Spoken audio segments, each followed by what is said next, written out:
Imagine-se você caminhando por uma terra onde o tempo parece ter se curvado aos ventos do deserto, onde o sol nasce e se põe em um ritmo tão antigo quanto a própria eternidade. Bem-vindo ao Vale do Nilo, o berço de uma das civilizações mais poderosas e enigmáticas da história da humanidade, o Egito Antigo.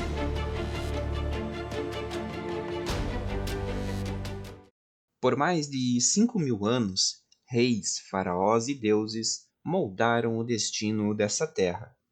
Mas antes das pirâmides tocarem o céu, antes dos faraós se tornarem divindades vivas, houve uma era de caos. Deuses, curve-se diante de mim ou morram. Povos separados por fronteiras invisíveis e pequenos reinos lutando pela sobrevivência.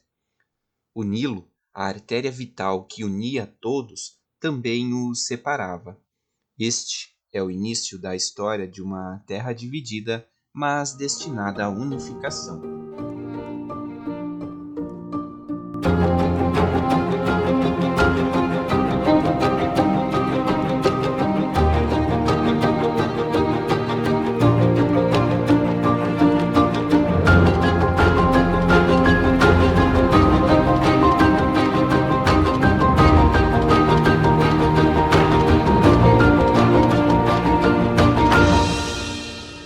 Há mais de 5.000 anos, o Egito não era um único reino poderoso. Em vez disso, existiam dois grandes territórios: o Baixo Egito, ao norte, onde o Nilo se espalhava em um vasto delta, e o Alto Egito, ao sul, onde o rio serpenteava entre desfiladeiros e desertos. Nas margens férteis desse rio, pequenas comunidades surgiam, agrupando-se em tribos, buscando a sobrevivência e a prosperidade. Essas tribos nômades, movidas pela necessidade de explorar e se adaptar às mudanças naturais, começavam a se estabelecer de maneira mais permanente nestes locais. Esses grupos, conhecidos como nomos, formaram as primeiras unidades políticas e administrativas do Egito Antigo. Cada nomo controlava seu próprio território, suas terras cultiváveis e suas águas, e principalmente os seus deuses.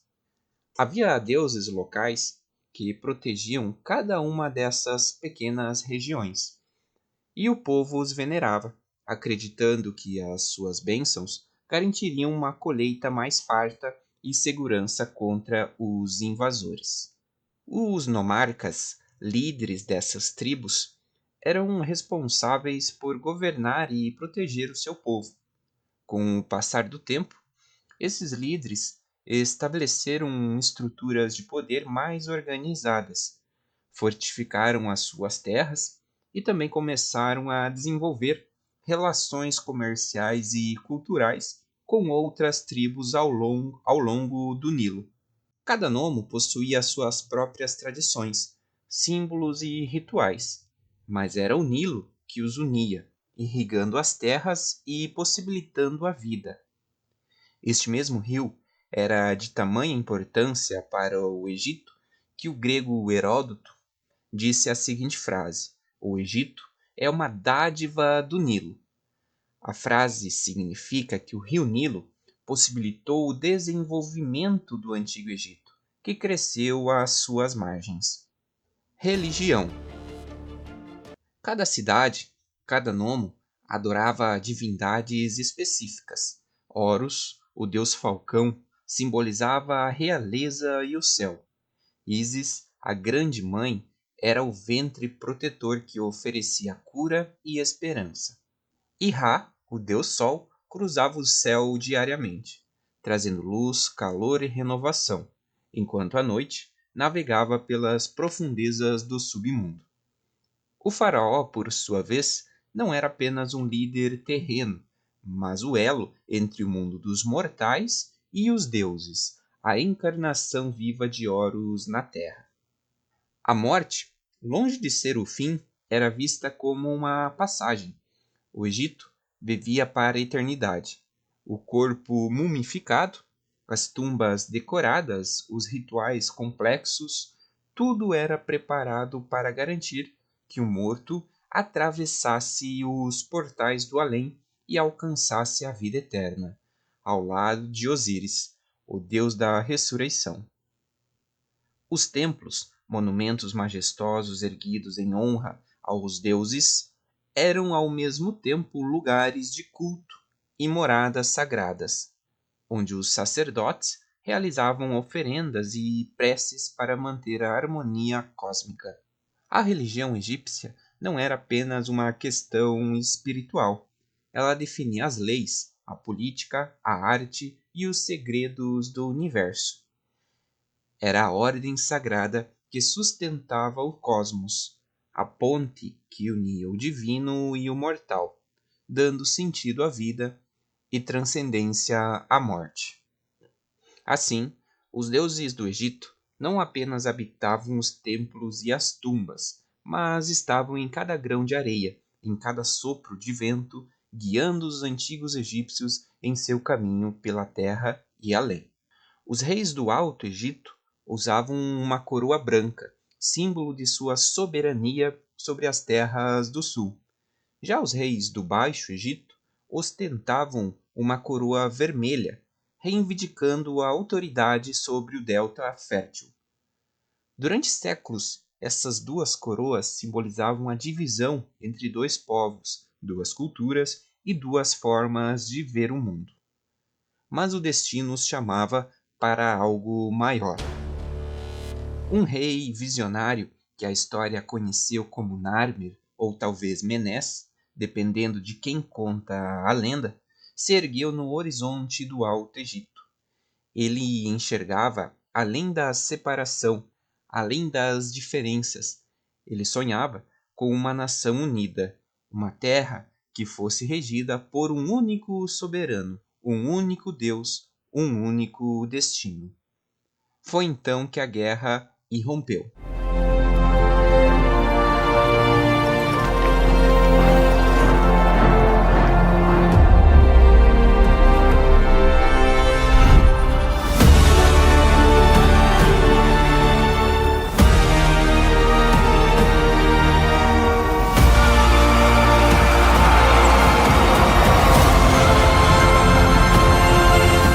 Narmer liderou suas tropas para o norte, em uma campanha que mudaria a história para sempre. As batalhas não eram apenas pela conquista de terras, mas pela alma de um povo. E foi no delta do Nilo, onde as águas encontram o mar, que o rei do Alto Egito finalmente triunfou. A coroa branca e a coroa vermelha, antes símbolos de divisão, foram fundidas em uma única coroa dupla, o mais poderoso símbolo de unidade. Assim nasceu o Egito unificado. Mas essa unificação não foi apenas uma conquista militar, foi o nascimento de uma nova era. O faraó não era apenas um rei, ele se tornou o próprio filho dos deuses. O Egito floresceu. As margens do Nilo se transformaram em centros de cultura, espiritualidade e poder. E a história dessa civilização se tornou eterna, gravada nas pedras dos templos, nos mistérios das pirâmides e nas almas de seu povo. A unificação do Egito marcou o início de uma das civilizações mais extraordinárias que o mundo já viu. Uma civilização que desafiou o tempo, que construiu monumentos à eternidade e que nos inspira até hoje. O Egito Antigo não foi apenas o berço de uma nação, foi o berço de ideias que moldariam a humanidade. Se você gostou desse mergulho na história, deixe seu like e inscreva-se no canal Ecos do Ocidente. Tem muito mais à sua espera. Aliás, você pode continuar essa jornada agora mesmo. Há outro vídeo incrível que está aparecendo aqui na sua tela. Clique e descubra mais segredos do passado. Obrigado por assistir e nos vemos nos próximos capítulos da nossa história.